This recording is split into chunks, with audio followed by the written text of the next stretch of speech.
Hello friends, I CA Kamakshi Khandelwal welcome you all to my next session in GST. My topic for today's deliberation is assessments in GST. There are 7 types of assessments. First is the self-assessment. Second is the provisional assessment. Third is the scrutiny assessment. Fourth is the best judgment assessment. Fifth is the assessment of the non-filers of return. Sixth is the assessment of unregistered persons, and seventh is the summary assessment. I would be discussing each of the assessments one by one. First, let's start with the self-assessment. Every registered taxable person shall himself assess the taxes payable and furnish a return for each tax period.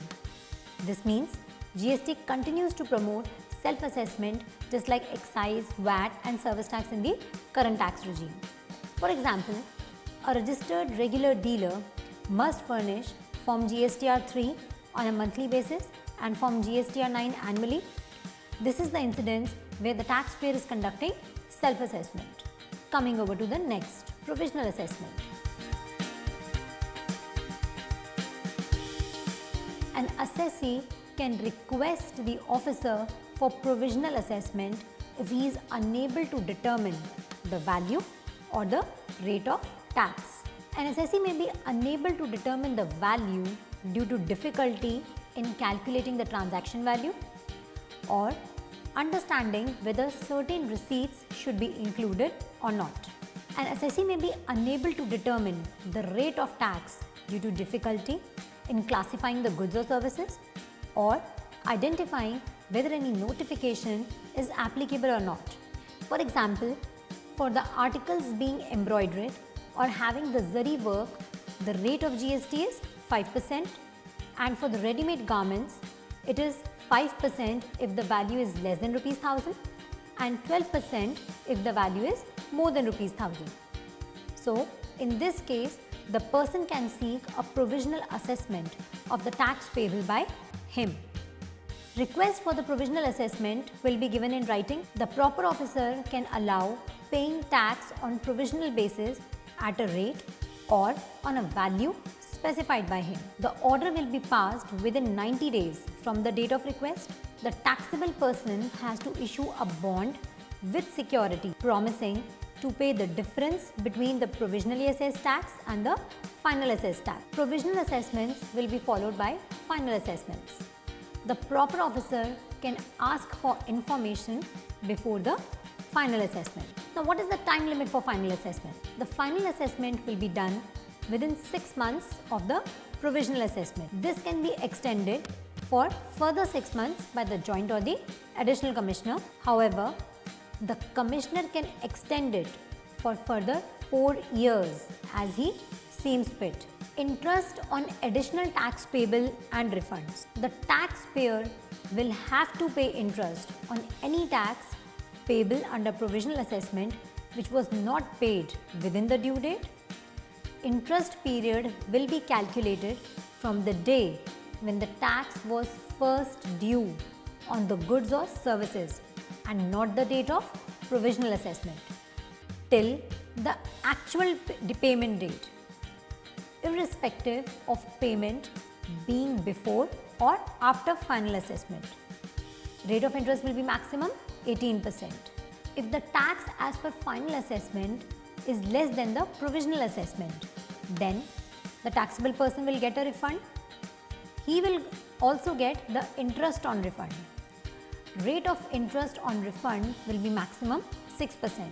So, here is the summarized view of the provisions applicable to the provisional assessment.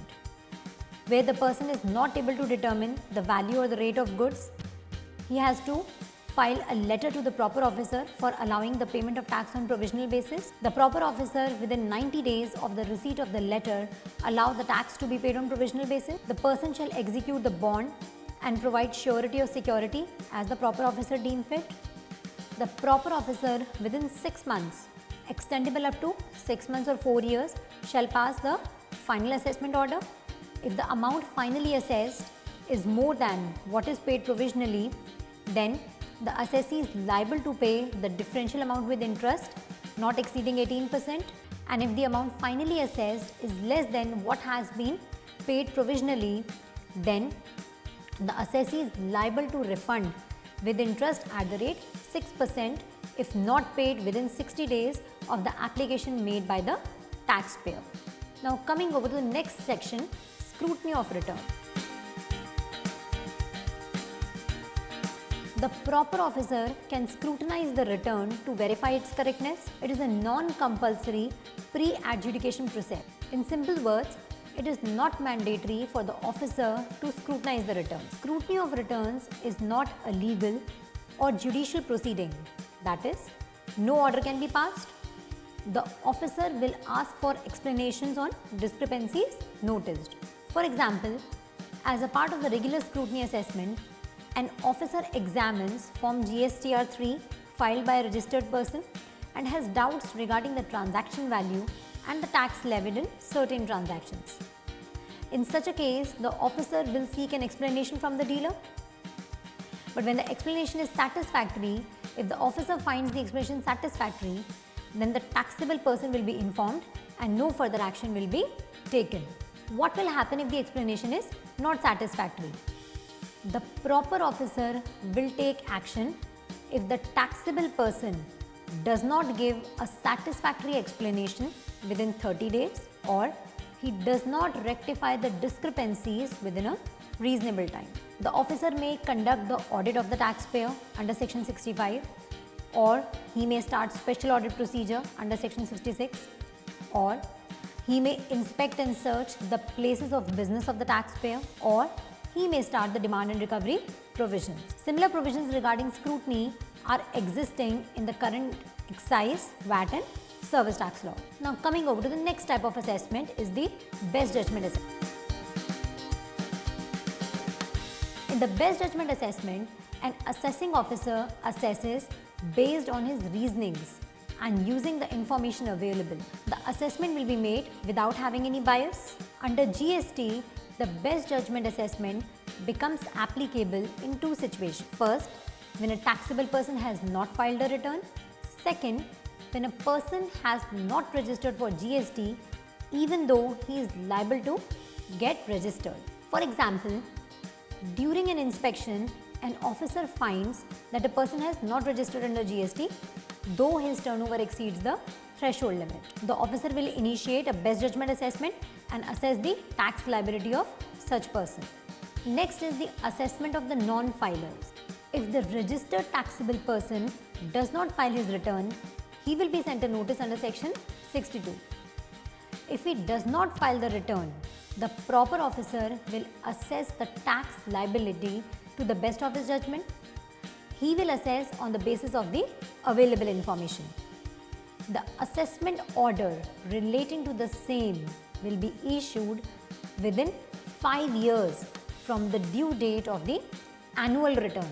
And the filing of valid return, if the taxable person files a valid return within 30 days from the above assessment order, then the best judgment assessment order will be withdrawn. The valid return includes return along with payment of all applicable taxes. However, late fee, penalty, interest will still be payable in the best judgment assessment orders. Now next type of assessment is the assessment of unregistered persons. In case a taxable person who fails to obtain registration even though he is liable to do so, the officer will assess the tax liability for relevant tax periods to the best of his judgment. He can issue assessment order within 5 years from the due date of the annual return for the year when the tax was not paid. The taxable person will receive a show cause notice and an opportunity of being heard before passing any order. If it is found that he did not register when he was liable to, then demand and recovery for unpaid tax will commence and the penalty for not registering will also apply. This shows that even unregistered persons will be assessed to keep a check on their eligibility of not registering. Now, the last type of assessment is the summary assessment. This is done when the assessing officer has sufficient grounds to believe any delay in assessing a tax liability can harm the interest of the revenue. To protect the interest of the revenue, he can pass the summary assessment on the basis of the evidence of tax liability. The prior permission of additional or joint commissioner is required for doing so. Now, what is the meaning of summary assessment? Summary assessment means a fast-track assessment based on the return filed by the assessee. It is completed on a priority basis without the presence of the taxpayer because the delay in such assessments may lead to a loss of revenue. Summary assessment is usually done in case of defaulting or absconding taxpayers. For example, on the basis of GSTR 3 filed by a registered regular dealer, an officer initiates summary assessment as he finds enough evidence to believe that a significant loss of revenue can be recovered from the person. Now, next is the withdrawal of summary assessment. The taxpayer can apply within 30 days from the date of the receipt of the order if he proves to the additional commissioner or the joint commissioner that the order was wrongly passed. Then the order will be cancelled. The additional or the joint commissioner can, on his own motion, cancel the order if he is of the opinion that it was wrongly passed. Post this, the demand and recovery provisions. Often, summary assessments are carried out in situations where it is not possible to identify the taxable person concerned in case of supply of goods. In such cases, the person in charge of the goods will be deemed to be the taxable person. He will be assessed and held liable to pay the tax and amount due under summary assessment. Now, here is the summary of the various assessment forms as prescribed. Form GST ASMT 01, it is the application for applying for the provisional assessment. Form GST ASMT 02, it is the notice by the officer for furnishing the additional documents after the application for provisional assessment is filed.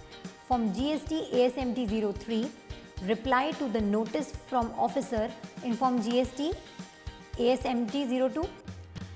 Then ASMT 04, order passed by the officer for either accepting or rejecting the application for provisional assessment.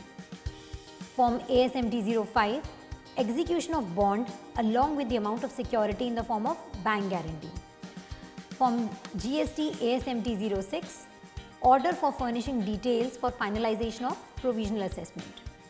Form ASMT 07, final order specifying the amount payable or refundable. Form GST ASMT 08, application for release of security deposit by the registered person. ASMT 09, order by the officer for releasing the security deposit by the registered person. ASMT 10, notice for discrepancy during scrutiny of returns. ASMT 11, reply against the notice of discrepancy. Form ASMT 12, approval of reply by the officer against the notice of discrepancy. Form ASMT 13, order for assessment for the non-filers of return under section 62. Form ASMT 14, order for assessment for the unregistered dealer under section 63. Form GST ASMT 15, reply submitted by unregistered dealers against assessment order under section 63. Form GST ASMT 16, order of summary assessments. Form ASMT 17, application for withdrawal of summary assessment order. Lastly, Form GST ASMT 18, withdrawal of summary assessment or rejection of application made in Form GST ASMT 17. So, there are in all 18 types of forms prescribed for the assessments. So, this finishes up with the provisions relating to assessments in GST. Hope you all found the content useful.